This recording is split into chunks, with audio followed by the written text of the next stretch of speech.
You won't be replaced by AI. You'll be replaced by someone who knows how to use AI. Spot on. And it was just this feeling the first time I wrote code of going from a consumer to a creator. Where is the data for training models in African languages? It wasn't there. Right. Imagine every student asking their own questions to an AI model, understanding it from their perspective Right. in a way that makes sense to them, right? This, if you can save that much time, right, by taking a lot of information and Yep. extracting the key points from it, Agreed. you will be extremely competitive in the workplace, at school, Hmm. in your creative work, and anything else that you need to do.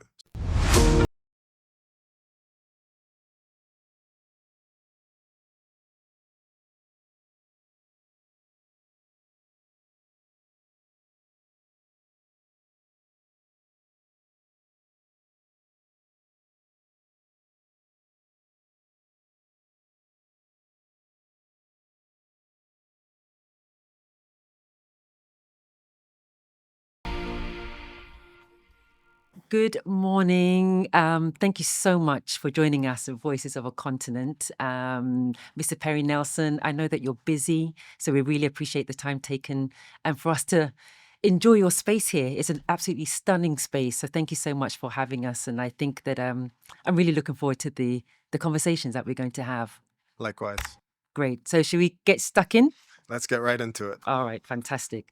So, we want to talk about your personal journey into technology. And so, before the title and before the office, what was your relationship with technology growing up? Was there a moment that you thought, this is exactly what I want to spend my time doing with regards to being involved in technology? Yeah, I mean, that's a good question. For me and my brother, it's kind of a story of two nerds. And it started with video games, playing on the Sega Genesis. And there was a moment where we discovered you could play games on a computer. So we used to go to my dad's office, install all kinds of things. And he did something that, in retrospect, completely changed the trajectory of my life. Mm. So he took his work computer and brought it home for us to use because he felt that, he had a sense that technology was going to be big and he wanted his kids to, be at the forefront. Wow. So at home, this is in 1997, we had internet, we had a computer, we were exploring, we learned C++. And it was just this feeling the first time I wrote code of going from a consumer to a creator, And right? how old were you at that time? So this is maybe early teens, Okay. 13, 14. Okay.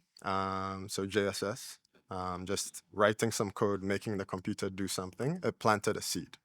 So then I go to high school and now I'm building an app that takes in information, displays things, and this feeling is kind of growing. It's like you have this power to create.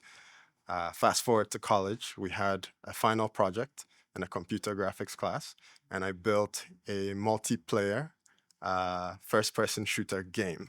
Wow. And it's just this immense sense of satisfaction, right? That I can create technology that gives people joy, that gives utility. And it was locked in from that moment. So clearly, your father was very forward thinking with regards to technology and ensuring that his children, embrace it at such a young age.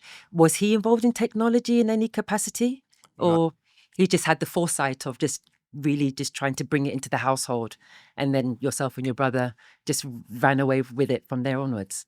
Yeah, so it's mixed. My dad is a lawyer, so not a technology person. But I remember, if you think back to when we had video decks, right? When the deck had an issue, he would pick up the screwdriver, open it, and see what's happening. Sometimes he would wipe something. I don't know if that helped. Okay, but that Uh, curiosity. he had the curiosity. He had the drive to try to solve problems. And I think, as far as bringing the computer home, he sensed that it was the future. Brilliant. And he made a sacrifice that has changed my life. Oh, So well thanks, done, Dad. Pops. I know, right? Yeah. Okay, so what have you seen with your own eyes, and not in a report or a document or anything like that, that makes you genuinely hopeful that AI's role in Ghana is a brilliant future? Sure. So, we opened this AI center last year in July. Mm. We've had probably over 60, 70 events. And the number of young people, right, who are studying how to use AI tools, how to build with AI.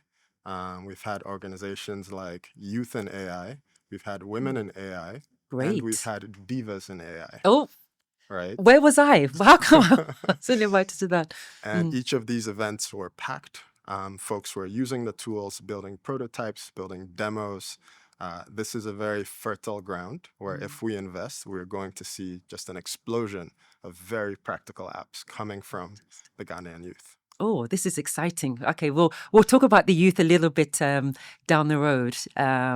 But with regards to Google and, as you said, AI in Ghana, Google has been in Ghana for about a decade or so. But the AI moment feels different now.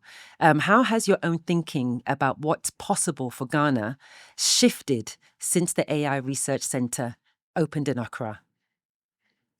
This is a great question. This center predates me. When folks here started their work, I was, of course, in the New York office, not thinking about AI. Um, they started looking into problems like how to map the built-up area, right? When you Mhm. look at Google Maps today, a Mm. lot of the buildings there are because of a project that started here with two Oh, Ghana-trained software engineer, AI fantastic. researchers, and other African AI researchers. So for me, coming here, seeing the work that's been done, Mhm. and thinking to the future, it really showcases how important it is for us as Africans, as Ghanaians, to propose problems that need to be solved. Brilliant. So I've kind of experienced what not just people in this office can do, what the University of Ghana, Ashesi, Ghana NLP, Yamachi, Oh, all wow. these So the incredible startups. institutions that are really at the forefront of what's Exactly, happening here. exactly. We are at the forefront. We're not lagging behind. There is sort of a democratization of the technology that Mhm. I'm seeing in Ghana. Brilliant. Well, see, that's the thing. I mean, with regards to AI, and particularly in Ghana or on the continent, just that, as you said, the democratization of everybody being involved and everybody, steering it in a direction that they deem fit. But of course, it has to be ensured that it's ethical and morally, upright. So I completely agree with you. So as an AI research center, this isn't a sales office. So this is like an AI space. Yeah. Why Accra? And what did this have over other cities across the continent? I don't know whether I'm being controversial, but we're in Accra, so I'm going to ask anyway. I mean, like I said, this office predates me, Mm. and I'm a very biased person to ask about this because I obviously love Accra. But I think about our academic institutions, right, that have already dived headfirst into technology, into AI. Of course, Ghana is a beautiful, peaceful, welcoming place. And I think many people consider Accra to be home, right? Mm. When we think of diasporans coming back, Accra is kind of the entry point to Indeed. Africa, Mm. and I hope to see an extension or an expansion starting from Accra. And we've already opened an AI office in Nairobi, so now we kind of have east-west coverage, Lovely. and I'd love to see it grow even more. Fantastic. So again, I might not be pronouncing this right. The Equiano, the cable, is Mhm. that how to pronounce it? Yes. Okay, so the Equiano cable. Was that about? So I know it's about connectivity, but is AI the reason that cable matters now more than ever, or was that always the case? Hmm. I mean, connectivity is extremely important. Mm. You may remember a time when we had internet in Ghana, but realistically, if you wanted to download a song, you would start in the night, and maybe in the afternoon you would get it. Yeah. Equiano allows Google to, do business effectively Mm. in Ghana and in West Africa, connecting us to the rest of the world. Um, the amount of data on the internet now, it's ever growing, right? And we Mhm. need these connections to allow people to get the full benefit. When it comes to AI, like I said, we want to see more development, more innovation in Africa, and AI is data hungry, right? You need large amounts of data. Mm. And yes, I agree. Now is the time when we need the ability to move this data Mm. across Africa, across the world, to build models for ourselves. So, based on that, and again, you probably need to educate me a little bit. Do we have data centers in Ghana, or are they predominantly in South Africa? Where are they? On the continent predominantly. Sure. So Google, we opened our first data center in Africa in South Africa Okay. last year. Okay. So as far as Google, we have not opened anything in Ghana. I'm sure there are other companies that have different forms of data storage No, and but we're processing. interested in Google alone. Yes. So South Africa, and of course Google is committed to expanding and making knowledge accessible to everyone, right? So stay tuned. We are waiting. We are waiting. Yeah. Okay, so AI in everyday life. So can you explain AI to a cocoa farmer in Cote d'Ivoire or Ghana, and explain to the cocoa farmer that she doesn't, care about technology. She just cares about harvest, making sure that her children are safe, and making sure that she gets her bottom line with regards to profits. How do you make AI land or resonate for her today, and not something that is going to come in the future? Okay. I mean, I think this is a great point, and this is part of why I was excited to do this podcast, to think about how to explain AI to the average Ghanaian. So, when we think of a cocoa farmer, of course, weather, rainfall is a very important determinator of how their harvests go, how their profits go. And in this office, we had a team of 3 people work on what we call a precipitation nowcast, which is basically forecasting whether it will rain in the next 24 hours. And this is now one of the leading forecasts in terms of accuracy, right? So when you think about weather forecasting, this is looking at all of the clouds, the wind, all of these different factors, Yeah. and making a calculation about whether it's going to rain. This is done by supercomputers, by NASA, My gosh. models that take a long time to run. But when you use an AI model, you cut that runtime, and now you have weather forecasts that rival those of NASA in the Google search app. So today, if you're an Android user and you look at the weather app, Mhm. you may occasionally get a notification that says it will rain in about an hour. Agreed. Right? This is work that was pioneered in this office, right, to give you this level of forecast accuracy. So that's a way that it That's could affect amazing. her. One thing that I think is very exciting is looking at how AI synthesizes large amounts of data. If you've been cocoa farming for, let's say, 10 years, and maybe you've kept notes, right? You have such a treasure trove of data about which seed sources led to good harvests, how the demand has changed, et cetera, et cetera. And if you go back to the history of AI, before chatbots, before generative AI, it was all about looking at large amounts of data and making predictions. If you look at folks in finance, right, they look at how trade has happened and they predict how prices Indeed. are going to Indeed. move. Cocoa farmers as a whole have this kind of data that we can use to forecast what would be a good time to buy more fertilizer, or what would be which of the seed providers they use have historically done well or not. Right. So Brilliant. these are the kinds of innovations that the farming industry, in conjunction with the government and private partners, can think about as far as the data that the cocoa farmer has. So this really sounds explosive for the agrics industry, because agric is on the tip of everybody's tongue, just ensuring that, there's food security, on the continent and what have you, and, making sure that our prices are competitive as well.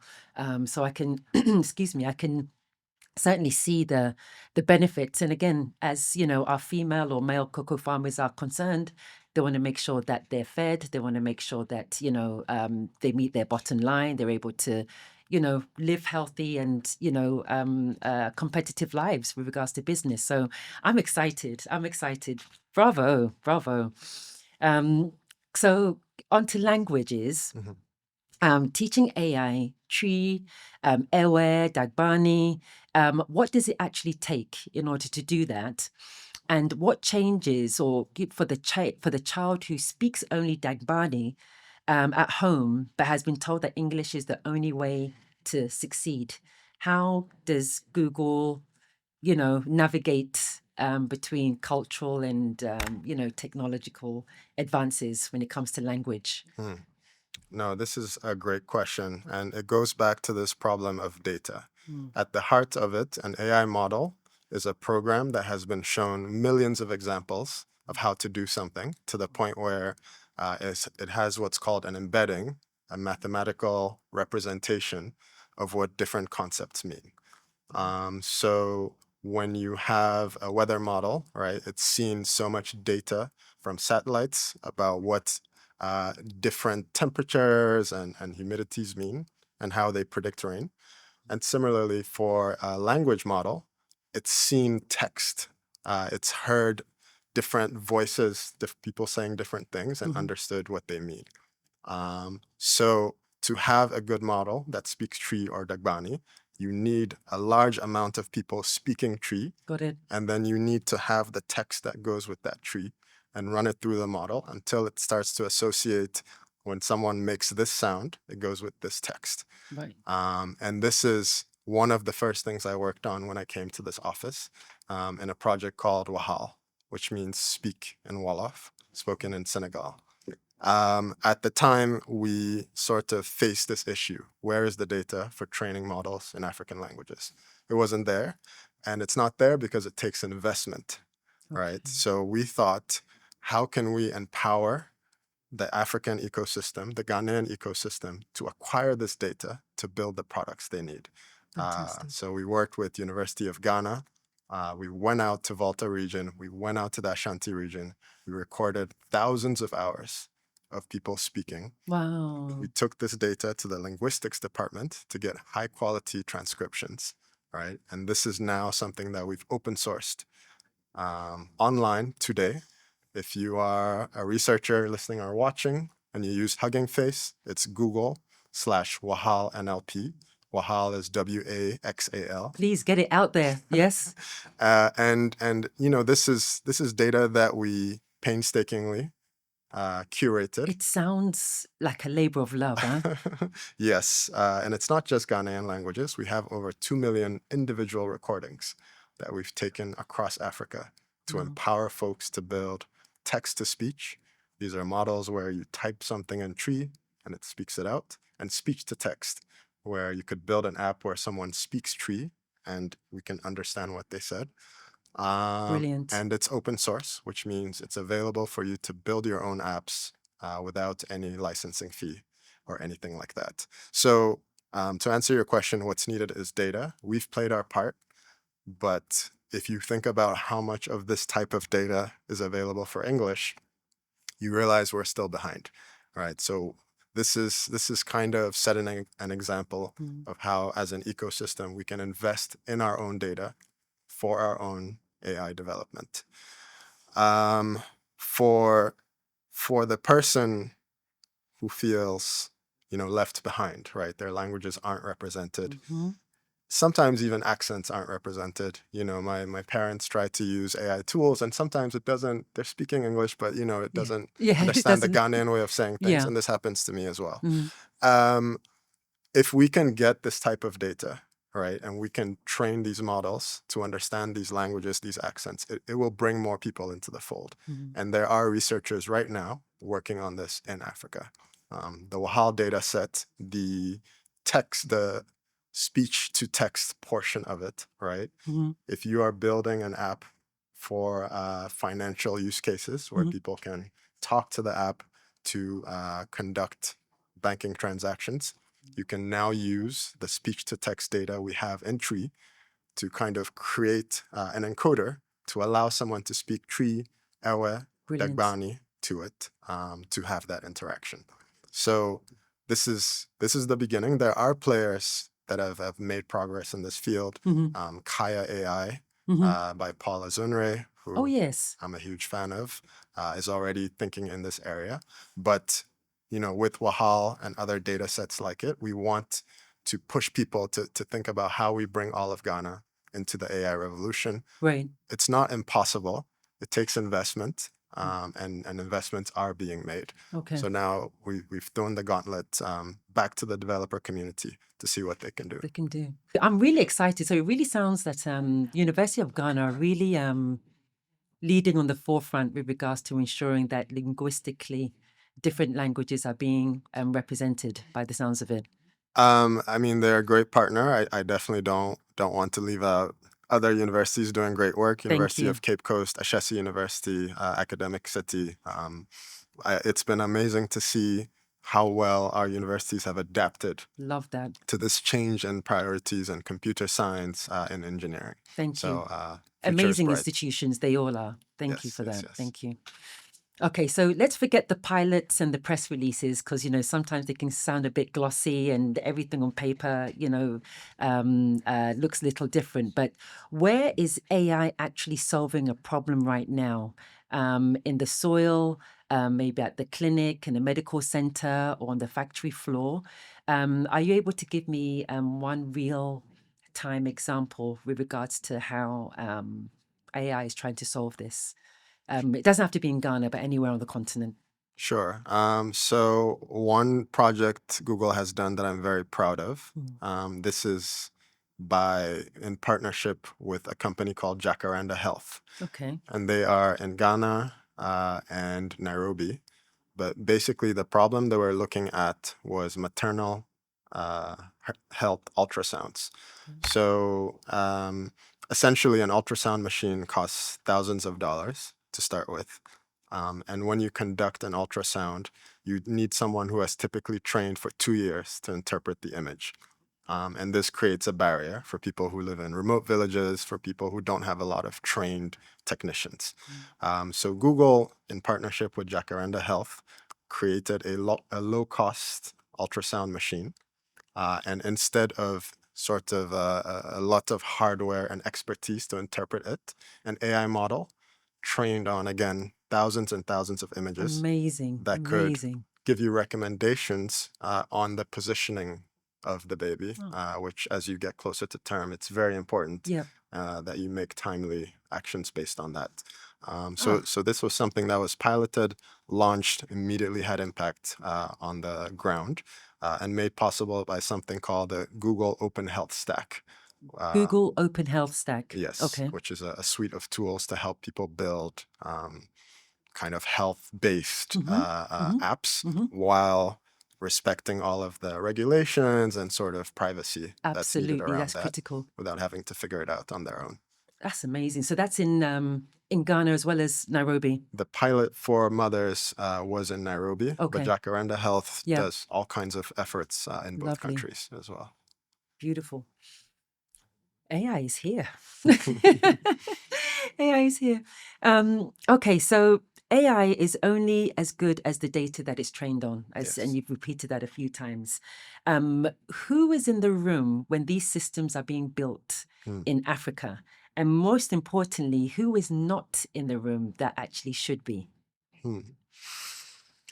I think one of the things that I found to be very cool now that I'm in the industry, so to speak, is how much AI depends on experts.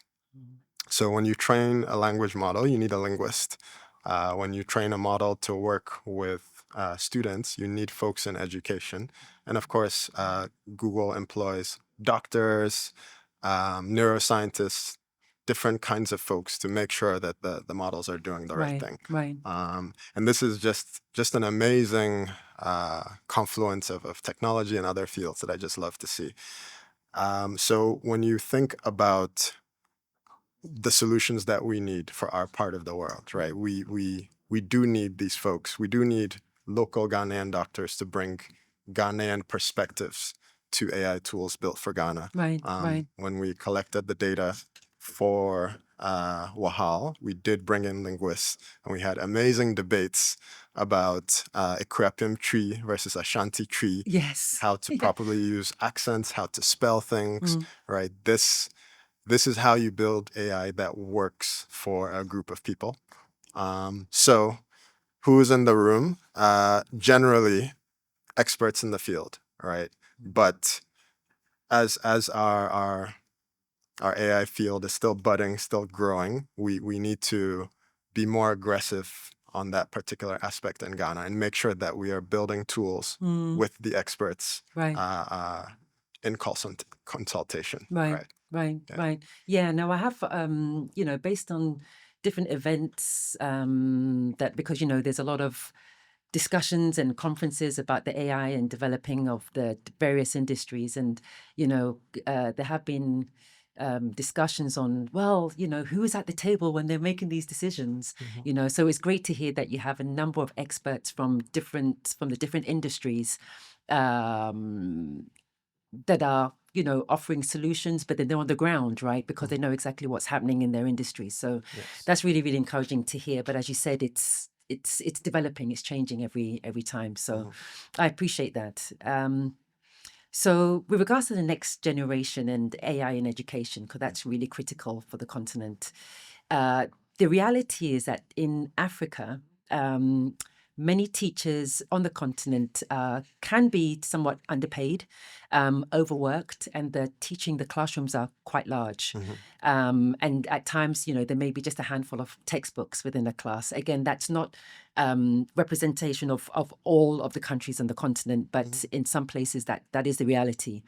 Mhm. Is AI another burden for the teacher to carry within the classroom, or can it actually lighten their load Mhm. with regards to curriculum planning? And I really want an honest answer because you've been giving me honest answers throughout. So please, yeah, because AI in education on the continent it's, it's a is a big quite area. hot topic. Yeah. Yeah, that's a great question. And this takes me back to college, where I discovered the concept of office hours. Classes were very challenging. I was spending a lot of time banging my head against the wall for multivariable calculus and other Oh things. my gosh. And yeah, I found my classmates were going to office hours. This is going to the teacher after hours to get explanations. Right. And the Ghanaian and me thought, oh, this is remedials. This is for kids who are not smart. I Mm. won't go. But when I went, I realized getting these personalized explanations made a huge difference. So I think this is where AI can make a huge difference in education. Right. Imagine every student asking their own questions to an AI model, understanding it from their perspective Right. in a way that makes sense to them, right? This is kind of the promise of AI in the classroom. The teacher does the lecture, but each student goes on their own learning journey almost to understand things in a way that works for them. The other thing, of course, is grading, reading assignments, reading essays, right? We Mhm. don't want to completely cut out the human being. But Indeed. again, when you have one teacher with 50, 60 students, like this can definitely help. And even thinking about how to write a good lesson plan, all Mm. these kinds of things. Um, just optimistically, right? I think this teachers will welcome this. Um, of course, we want students to still build their skills, how to learn, how to think, how to solve problems. That's the issue I have. But I'll let you land and then I'm going to jump in there. So yeah, I think it'll be great for teachers. I'm a little jealous that I didn't have this when I was in school. Mm, mm. Well, I have an 11-year-old, and I know many parents in various parts of the world, and I have definitely noticed AI resurgence in the classroom with regards to support, which has been great. Again, but it's that dance, isn't it, with regards to using it ethically, but then ensuring that your child or the children are able to think critically, think out of the box, think of solutions. And yes, of course, something will come up, but then it may not be as nuanced as you would want based on the environment that you are, currently in. And so it does concern me as as a parent, that you also don't want the child to get a bit too comfortable Hmm. using the tool when you are able to think out of the box a little bit and just stretch yourself a little bit. But yeah, I mean, I can talk all day about this, but I don't know whether it's a concern that you may have with regards to schools using AI to a point where it's difficult to allow the child to actually think and breathe on their own. I mean, this is an important thing to think about. My daughter is 2, so I have some time. You are firmly in a place where your son is learning, he's growing, he's learning how to solve problems, build his resilience. And I think there is a concern. I think um, like any other tool, there needs to be some level of monitoring. Absolutely. In the same way, we wouldn't want folks to grab a Wikipedia article and submit it for an assignment. Right. We want to make sure that our kids are still using their brains to solve problems, right? And I Mm. think this is something that we are all learning as the technology evolves. Indeed. But again, what excites me, just to give another story, I remember I had a class, Intro to Logic, that was very difficult. And I got so frustrated, I emailed the author of the textbook. Oh my gosh. And I said, like, this part doesn't make sense. Can you explain it? And then, like, 2 weeks later, he replies. Oh wow. Just thinking about how kids can now just have that level of in-depth discussion, right?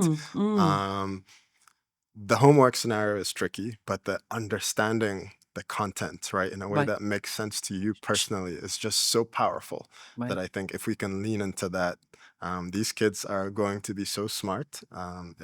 They'll be very annoying. Yes, well, the things that I've seen young people that they'll be able to do using Gemini and using other AI tools, it is fantastic. And especially, we're creatives. And so the things that I'm also able to, witness with regards to, animation and photography and, film and of course music, really infiltrating AI. I mean, it's astounding and really exciting to hear and see. So, the kids are all for it. And I'll be honest with you, as a creative, it does excite me. It really, really does. And so, we just have to watch this space, really, I guess, don't we? Yes. Okay, thank you. Final question. There's a 19-year-old in a remote part of the continent, the African continent, let's say Kalifi in Kenya, Okay. with an old smartphone and with no connection, internet connection. She keeps hearing AI will change everything. What is the very first step that you would tell her, not in 5 years, but tomorrow, with regards to the advancement and what AI can do? This is a tough question. Hmm. No connection on the smartphone. No. Um, I think, when I think back to the first time I learned Java, it was a textbook, right? It was a very thick textbook, and I sat and read through it. Um, I, we've talked about connectivity. It's really essential today for people to be connected, all right? I think we try to urge our governments to make sure that connectivity spreads out. I was going to ask you that you must apply a lot of pressure on the governments. Oh, I can't comment on Okay, sorry. that. But we need more connectivity, right? Right, In right. 2026, if you're not connected, it will be challenging. Mm, But um, when I was younger, we had our internet cafes. hmm. I think there are some libraries where you can have access to the internet. It's really important to be connected today. Um, and once you have that, even with a smartphone that is, relatively weak, there's miniaturization of models. There's Gemini Nano, where you can run very simple models on your phone. Okay. There are models that can detect crop diseases that run on fairly basic phones. Okay. So Sorry, Gemini Nano. Gemini Nano, Okay. it's a framework for building models that can be installed on a phone. So as far as using AI, right, if they can get to a point where they're connected enough to install apps, there are AI apps that they can use. And some of these are actually on board, so you don't need to be connected to the internet. Once you install it, the model Great. is running on your phone, Great. right? So in that way, it can be transformative. And then as far as learning, understanding, becoming a part of it, yeah, any opportunity to learn about the field, even if it's a book, right? I think as the technology becomes more complex, more impressive, you have to at least know the basics about it. One of my colleagues released an AI glossary, Oh. which translates common AI terms in various East African languages, right? Oh, wow. And I think this is an amazing I think I need initiative, that glossary myself. right? Yeah. I think just knowing the basics, what is generative AI, right? What does AI mean? How is it different from machine learning? Right. Just sort of being conversant as things are moving so fast Honestly. is very important. Yeah, I mean, as you said, things are moving so fast. I often, when I'm online, I often get these pop-up ads that say, if you're a woman over 40, da-da-da-da-da-da. I'm like, oh my gosh, I don't even know, it says, oh, you shouldn't be using, Gemini or other tools, for just doing emails. You've got to be doing this, this, this, this, this. And it Yes, is yes, really yes. overwhelming. It is. It is. It It's is. really overwhelming. So you just feel like you're having to catch up all the time. Things Yes. are changing, and so yeah. So